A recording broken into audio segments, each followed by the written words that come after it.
Hello and welcome to another Programming 2 video.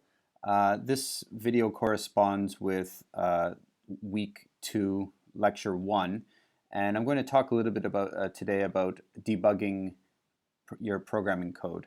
So in the lectures you'll often hear me talk about stepping through programs. So here is an example from the lecture where I create some objects and assign some values to their object attributes.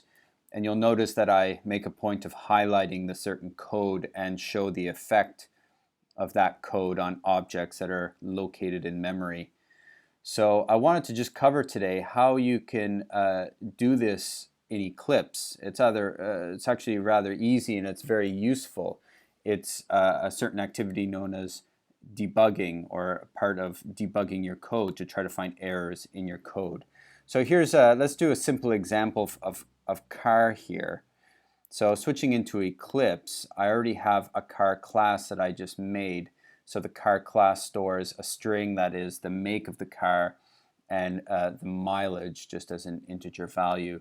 So I can create a new class and a new car test program.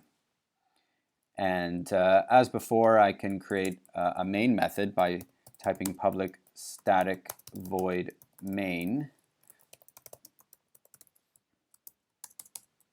And then I can just use this class and create some cars. So I can create a first one called my car, new car, and change the attributes quite easily. My car dot car make is Ford.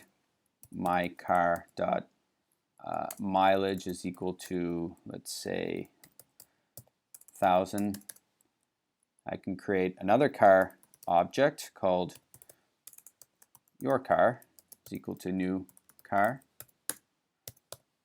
and your car dot car mileage is equal to Honda. Your car dot mileage again is 2,000, so that's the make and mileage. I'm just instantiating these object instance variables, and maybe if we create a third one,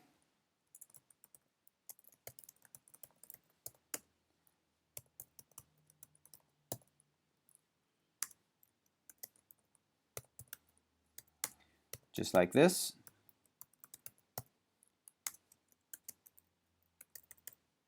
Okay, so if we just went ahead and run this program by pressing the run button up here, it does execute fine, but it doesn't really tell us very much information. In fact, what we're doing is actually creating 3 objects and initializing their attributes. So how do we see that? Well, what I usually do is setting a breakpoint. So by double-clicking here in the blue area here, you can set a breakpoint, and what that does is that it stops the execution of your code. So instead of going to play the play button, instead you can debug the car test program. So when you click that, it'll come up with a confirm perspective switch. So this perspective here, what I've been typing all my code in, is the Java perspective. Now I want to open up a debug perspective, which will have different windows which will show me how my program is running. So I'm going to go ahead and open that perspective now. I can remember my decision, and you'll always want to do this, and click yes. And what happens is some new windows open, some things about threads. Your outline is still here, but you'll notice at the top here you have something like a variable tab and a breakpoint tab. That shows where we had the breakpoint. And as usual, you have the console screen at the bottom. So what's changed here is that now you'll see this line, and this shows the current point of execution in my program. And so the execution of my program is actually paused until I decide to step and go into the next instruction to execute, which will be that one there. I'm currently here. So if I click step over, you can also press F6, you'll see that I've executed this my car is equal to new car line of code. And what that does is that it creates a variable, and we can just bring this window down, and I can show you the contents of this window. The contents of this variable here is that it's my car.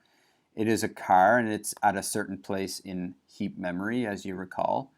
But here is the attributes stored in my car. So I have the car make, which is null, and the mileage, which is 0. Those are the default values.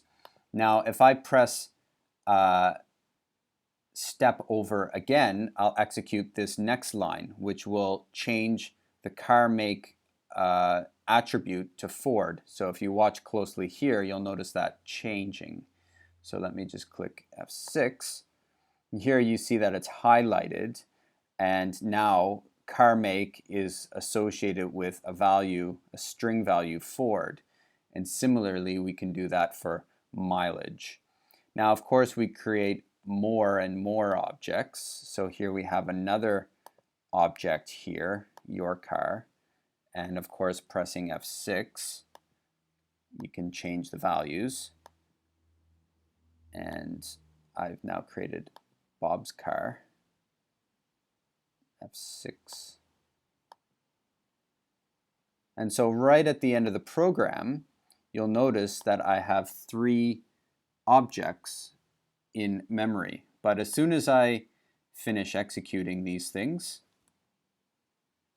by pressing F6, they're done. And now, in fact, my program is terminated. Right. So what would happen if I decided, instead of creating a new car object, I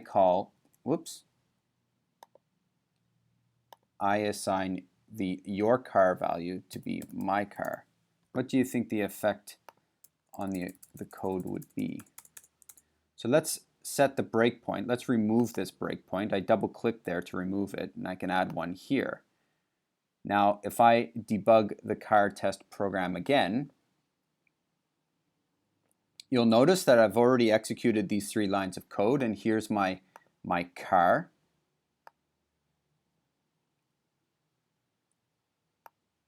With all the strings and integer values. Now I'm going to create a new, well, not exactly a new, I'm going to declare a car variable which will store an object reference to my car.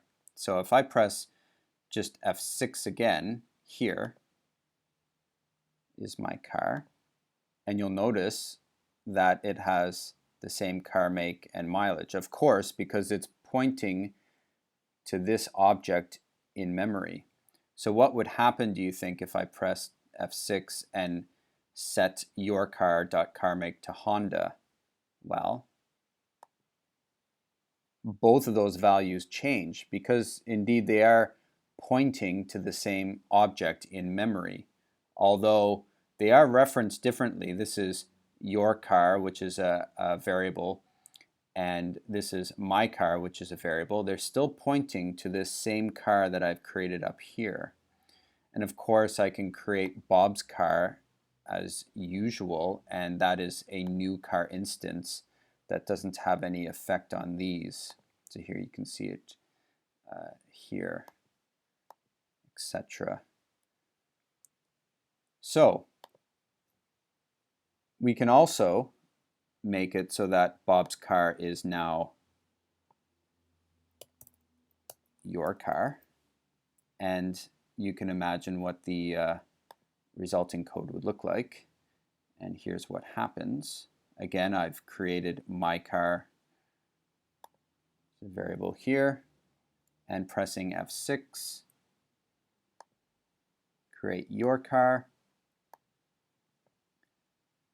and F6 again. Of course, they both change. You can change the mileage as well. They also both change. Again, it's pointing to the same object in memory. Now, what about when I assign Bob's car to the object referred to in your car? Right here, you see I'm stepping through. Well, I'm not sure if I can fit it all on the screen here.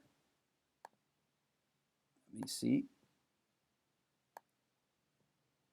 There we go. Of course, they all change to BMW because they're all referring to the same object in memory. And all changing the mileage as well to 3,000.